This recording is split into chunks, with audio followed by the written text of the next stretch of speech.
Ibn Ataillah al-Iskandari, la clé de la réalisation spirituelle et l'illumination des âmes. Chapitre 8. Paroles des ancêtres pieux concernant l'invocation.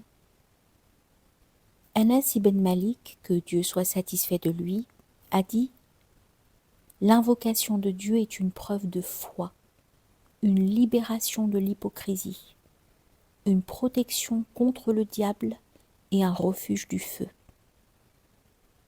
Malik ibn Dinar a dit: celui qui ne préfère pas l'intimité de l'entretien divin à celui avec les hommes, sa connaissance diminue, son cœur devient aveugle et sa vie est gâchée. À ce propos, Al-Hassan a dit: cherchez la douceur en 3 choses: la prière rituelle, l'invocation et la récitation du Coran. Si vous l'avez trouvé, c'est que vous avez bien agi.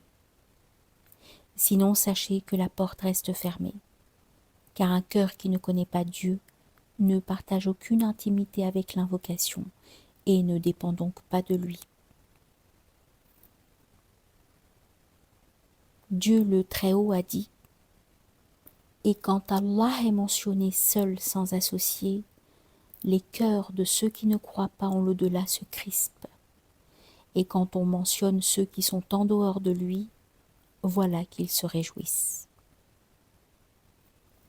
Un gnostique a dit: l'homme dans le monde se nourrit des mouvements de son corps. L'homme dans son intériorité se nourrit des mouvements de son cœur. La nourriture de son être le plus profond provient de la tranquillité, et la nourriture de l'intellect résulte de l'extinction de la conscience même de cette tranquillité, de telle manière que le serviteur est tranquille pour Dieu, à travers Dieu et avec Dieu. Ceci a été dit: quiconque, pour Dieu, donne suite à la réalité intérieure de l'invocation, de la louange de Dieu et de la reconnaissance, se verra par elle assujetti l'univers et les créatures qui y sont contenues.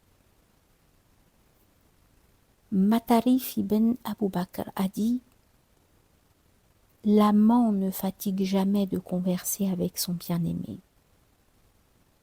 On a aussi dit ceci: celui qui ne fait pas l'expérience de la solitude du détachement ne savourera pas le goût intime du souvenir.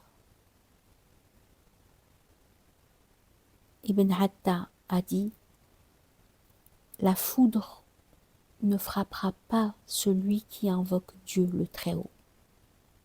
Al-Hamid al-Aswad a raconté cette anecdote.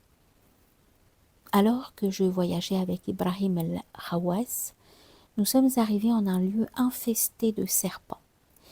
Il défit sa monture, s'assit et je fis de même.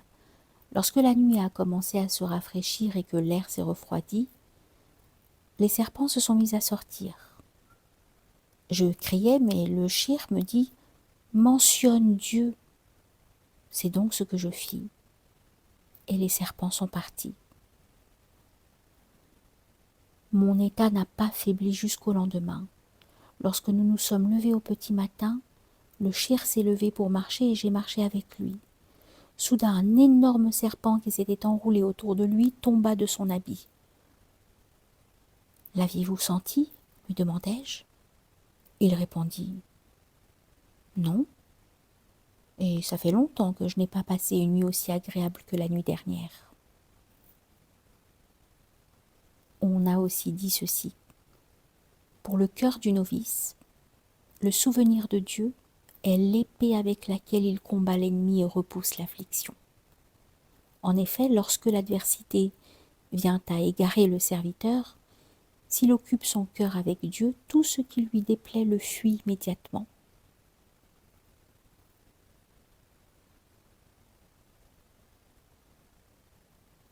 Et aussi ceci: